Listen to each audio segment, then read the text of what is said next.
What up, though? And welcome to the Boss Up Ball Out podcast, your trusted source for Detroit Lions news and rumors. It's your man, Kurt Steele. Hey, do us a favor. Like the video and share it with other Lions fans just like yourself.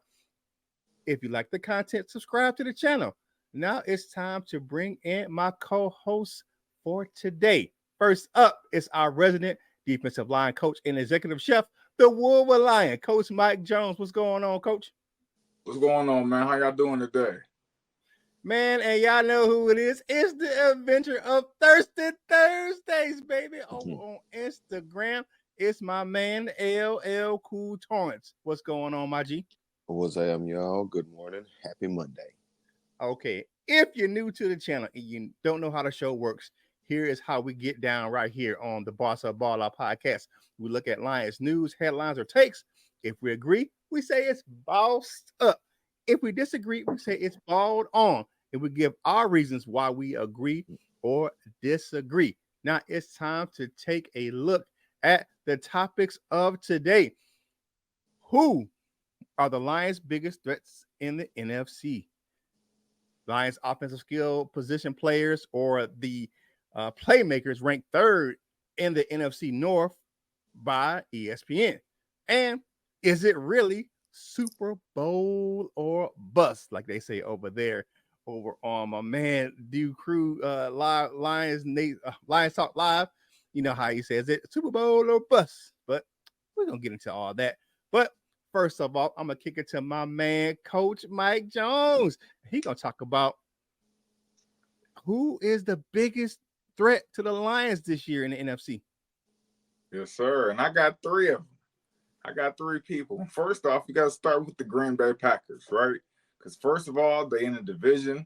They're going to be in the race with the Lions in the division. So in order for us to get to the playoffs, and yes, I say us because we are the Detroit Lions. Y'all better know what it is, man. But the Green Bay Packers, man, because the Green Bay Packers have added to what was already a nice team. They added Josh Jacobs, who I still consider to be a top 5 all-purpose back, 3-down back. So when you add that to the mix, I feel like the Green Bay Packers, and they're in our division because some people say the NFC North might be the division to send 2 teams. Who knows?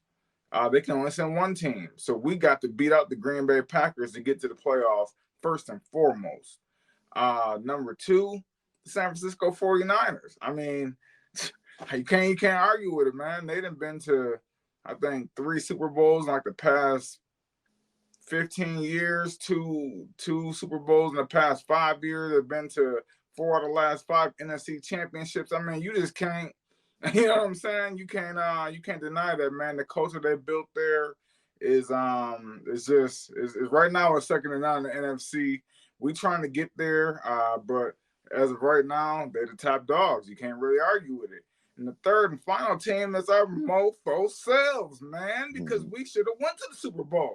Okay, we should have went to the Super Bowl, but then you got Jahmyr Gibbs with his fumble out of nowhere. Kendall Vildor just bouncing off his helmet, and just Josh Reynolds just all of a sudden he can't catch the ball all of a sudden when he's the most reliable guy besides Amon-Ra in the receiving core. And some questionable calls by Dan Campbell. I think the biggest threat to the Super Bowl is ourselves. So with that being said, I want to ask you guys, do you guys agree that these are the top 3 teams? Or do you guys want to slide a team in there? And also ask the viewers out there, put in the comments section, do you agree or do you think there's another team, man? So, Kurt Steele, I see you shaking your head, man. So, what you got? All right, so I'm going to say it's what your take is. I'm going to say it's bossed up, and I'm going to give you my reason why I think that the last reason is the reason for it. All right, for me, I think the biggest threat to the Lions in the NFC is themselves. Here's why I think that. I know that Dan Campbell and his coaching staff and the leaders on the team will keep the Lions from getting ahead of themselves. They won't let them get the big heads or feel themselves saying, hey, we the best. They're not going to do that. They're going to push those guys and keep those guys where they need to be. My worry is that can the young players handle adversity? Because we got some young additions to this team. We're gonna see what happens, man. If someone gets hurt or they lose a tough game like Dallas last season, can they bounce back or step up when needed? Because like I said, you have a young guy, Terry Arnold, is projected to start. You look at the young players, like Sam Laporta and Jahmyr Gibbs. What happens with them, in their sophomore year if they have a slump or something? Can they get back to where they were last year? And to me, uh, if the Lions can avoid making key mistakes in those moments like they did last year, there's no reason why I don't see them going to the Super Bowl. And the reason being is because that the schedule sets up for them. I mean, I'm gonna touch on it a little bit later, but I think that the biggest one for me right now is the Lions making sure that they can get out there themselves and get out of their own way and make it to the Super Bowl. I think that they can do that. So the biggest threat in the NFC for me is the Detroit Lions is themselves. I have to say that. All right, what you got, Ella? I agree with all of that you gentlemen just said. I will only add one NFC wise, and I would say probably Philly. I don't think Philly is gonna have the same season that they had last year. I think they're gonna come back and actually be something to talk about. But no, I agree with you guys. Well, I guess for the whole take, I agree. This is a bossed up take. I agree that the Lions are the biggest threat to themselves. Coach Mike, I remember had tweeted it, and I think you had retweeted or I knew you interacted with the post, but I just when they was like talking about the schedule, or it was the schedule release, I said they really can win all of these games if they really want to, and by really want to is go out there and win those games. I don't see an unbeatable team on the schedule this year. And there isn't a Ravens or a Chiefs or anything like that. And we beat the Chiefs last year. We got smoked by the Ravens, but it's not one of those kind of teams on the schedule. So. Not to say that we're going undefeated or nothing like that, but just the season, I don't feel like I don't fear very many of the teams that we have in front of us. Of course, Green Bay is in our division, so that's a viable threat. The 49ers, because they are the last year's NFC champions, and they don't seem like they fell off very much. So I believe that they're a viable threat. But yeah, I also would throw Philly in there, and I agree that, of course, we are the number one threat to ourselves. All right. All right. Hey, do us a favor, like the video, share this content with more Detroit Lions fans just like yourself.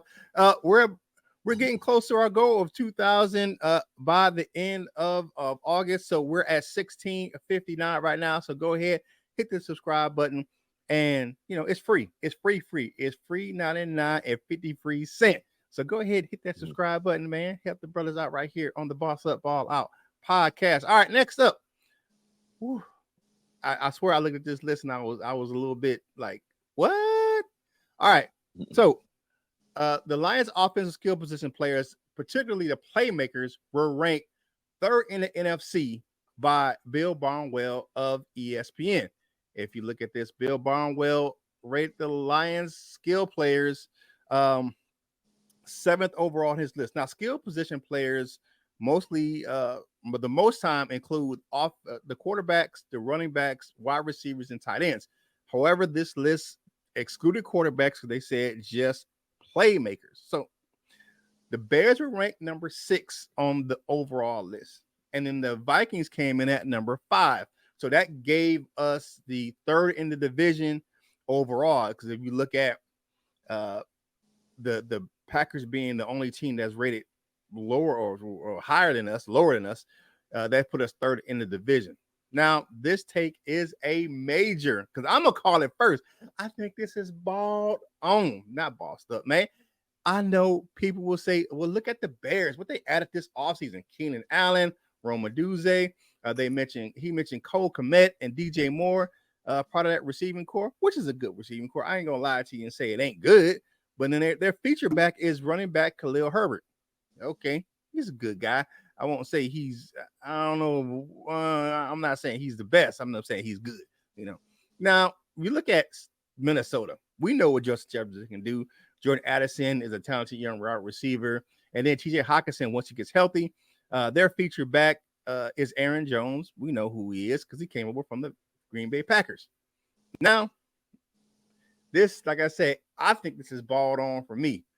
The reason being is that on either team, right, the Bears or the Vikings, one thing I do not see that I see on the Detroit Lions, I don't see a first team All Pro or a second team All Pro because we know St. Brown was the first team All Pro at wide receiver and Sam Laporta was second team All Pro.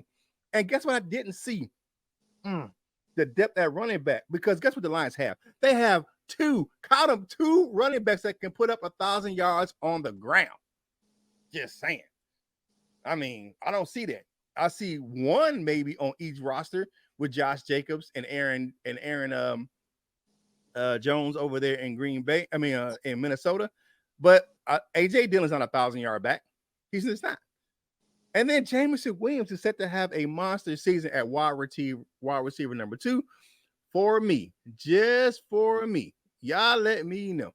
I'm just saying, this is a balled on take. You look at what the Lions are bringing back on offense, man, at skill position wise, and you look at Jahmyr Gibbs, Sam Laporta, those guys are only second-year players, and they are one of the two of the top players at their position in the entire NFL.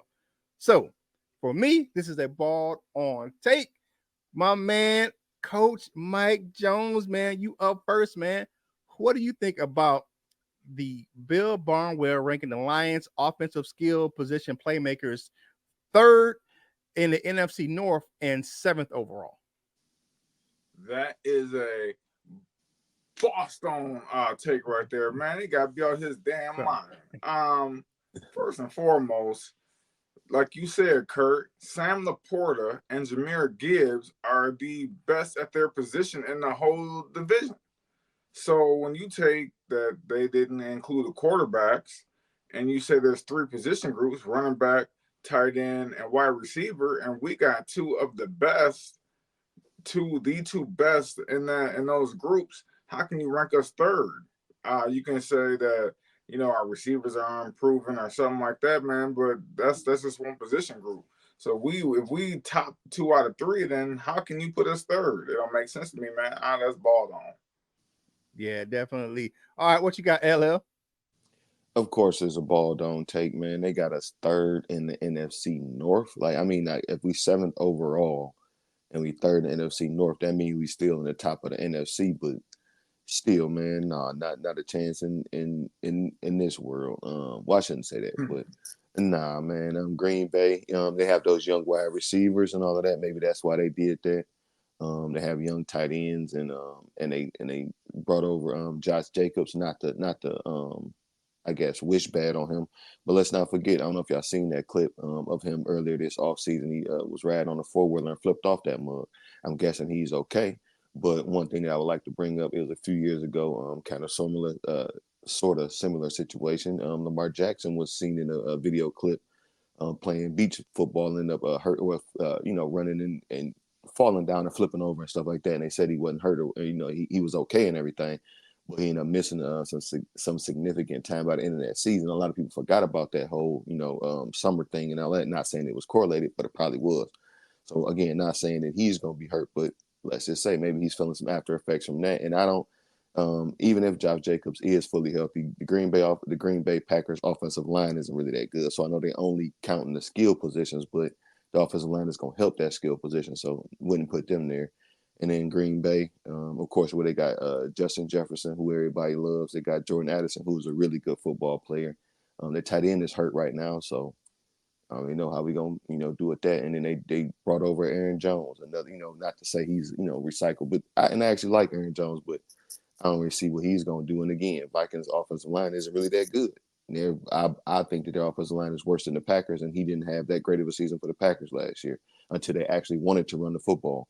So, with all that being said, of course, I think that's a ball don't take, and I think we're the best offense in the division and probably the conference. Yeah, the definitely. best. Yeah, definitely. I just look at this list, man, and I was like, yeah, you're missing the mark. And you look at, and one for me, you look at it, one thing that makes those skill positions better is the quarterback, right? So you look at what they have in Chicago, you look at what they have in Minnesota, their quarterback position is really unsettled. You have two or really with JJ McCarthy and Caleb Williams, two rookies that are unproven, and we all seen what Sam Darnold is capable of doing, Right. turnover machine. So yeah, we all agree that that's a bald on take, man. Get out of here with that mess. All right, my man LL, you up for last, man? You up? We gotta talk about this dang on Super Bowl, but what you got, my brother? And really, this is just truly a question. Like, what, number one, like, what does that mean when they say we are Super Bowl or bust? Because normally when I hear that, you see a team that's kind of close, and then they start making some real, real, I don't want to say desperate, but real, all in moves. You know what I'm saying? Are we all in? They say that they go out and get. In that case, maybe we will go out and spend on a guy to play outside of Hutch, or go out and spend on another DB or something. Go out there and maybe sign a Justin Simmons or somebody like that. I'm not sure if we are all in that case. I feel like, and another reason why I don't necessarily know if it's this year is Super Bowl or bust, because if bust means that we ain't doing nothing else, that's completely inaccurate, because I feel like we're building this for sustained success. We are building this for this year and next year and the year after that and the year after that. So if this year is Super Bowl or bust, I don't agree with that, because I truly don't believe that we are all in. We have added pieces. We added what we needed in the interior defensive line. We added a cornerback and Carlton Davis, but I feel like we're not complete. I don't believe so. I don't think we're all in at all. And by MCDC effect, I would say this is something that Kurt had brought up earlier. Well, I believe might have been Mike who had said it, but it was Kurt who brought up Dan Campbell's ability to get the guys, just so they won't get the big head. My take on it, I would say he would keep them from being too low from last year. Is all they want to focus on is the loss from last year. He's going to have them ready and over that loss and ready to go out there and and fight and bite some kneecaps. At least that's my expectation. So are we all in this year? Is Super Bowl or bust? Are we all in? Have we made the moves to be all in? Do you guys feel that we are all in and we've done those things? We still haven't traded any draft capital to get a big name or anything like that, or we haven't made a splash signing to bring in somebody who a name rather that would play outside of Hutch, not just a player but a name. So and then like I said, excuse me, the MCDC effect. I truly believe that he won't let them harp on that loss from last year. He'll have them ready to go out and fight and everything like that. But what do you guys think? All right. So for me, is Super Bowl or bust? I'm gonna say that's spot on. I agree with you. I don't think that it is Super Bowl or bust. And you look at it for a couple of reasons. I don't think it's Super Bowl or bust because of the youth on this team. You talked about how young this foundation of this team is. You look at a lot of the starters, first, second year, third year players. However, I think the schedule sets up in favor. You only have 3 outdoor games this year, and with the Bears being the only cold weather game, because you got San Francisco later in the year, but that's not going to be that cold. So, and the Packers we play them early in the year at Lambeau. So Goff and the offense are set up to succeed. If the defense can play better in the secondary, there's no reason the team can't be in New Orleans in February. But I believe that if they do not make the Super Bowl, I don't think that it is, a bust, because they have a young nucleus and they're able to add pieces on. And the way they set those contracts up for Amon-Ra St. Brown, Penei Sewell, and Jared Goff, they can move some money around and make it where they can actually keep signing some players. And we still have a lot of money under the cap. So they're going to roll that over and re-sign. I mean, how Brad Holmes operates. He says he wants to sign his own players. He's not a big component of bringing in outside guys, here and there in free agency. The only trade we had was for Carlton Davis, and we give up a lot for him. Absolutely, I don't think so. So, yeah, I think it's a ball don't take. I don't think it's Super Bowl or bust this year. I think it's improving what we had last year. But I don't think that there's a reason why we can't make it to New Orleans in February. What you got, Coach Jones? Man, I got to disagree with y'all, man. That's a bossed up take, man. And the reason being is because you guys are right. We are set up for success in the long haul, but they're talking about just this year. And just this year, you went to the NFC Championship, right? So if you don't go to the Super Bowl, you kind of mid. You staying the same, and if you staying the same, you're getting worse. I mean, technically speaking, and I do think the Lions will be all in because I do think that they will make a move before the trade deadline because you'll have time to evaluate your roster and you'll say, okay, maybe this guy got injured, maybe we're missing this. This would be the last piece to get to the Super Bowl. I think they will make that move. So I'm bossed up on that take right there. All right, man. Hey, that's our show for today, but man, we had some good times today. We talked about who's the biggest threat to the Lions this year. Bill Barnwell's raking the skill position or playmakers, and the Lions third in the NFC, seventh overall in the league, and is a Super Bowl a bust, man. Appreciate you guys tuning in. Do us a favor, like the channel, subscribe to the channel, like the video, and share it with more Detroit Lions fans just like yourself. And if you want to see us outside of the platform, man, go ahead and follow us on your favorite social media platforms. They're up on the screen. And if you don't see them, if you can't, just click it on the screen or do a quick screen grab. Go ahead. The links are in the description of this video. All right. Parting shots for the day, man. What you got, LL? Happy Monday, everybody. If you like this shirt, it's on that website that you see right there. myhighstuff.com, and have a great day. All right. What you got, Coach Jones? It's the beginning of the work week for a lot of people. So, with that being said, just have a positive attitude, man, going to a work week and just be a new person and try to be the best you that you can be, man. That's what you always say, Kurt. Yeah. Yeah, definitely. Hey, you know what you got to do for your man, Kurt Steele? Whatever you do in life, you got to boss up, ball out, and be the best version of you that you can be. For my fellas, LL Cool Torrance and the Wolver Lion, Coach Mike Jones. This is Kurt Steele, and we will holla at you real soon.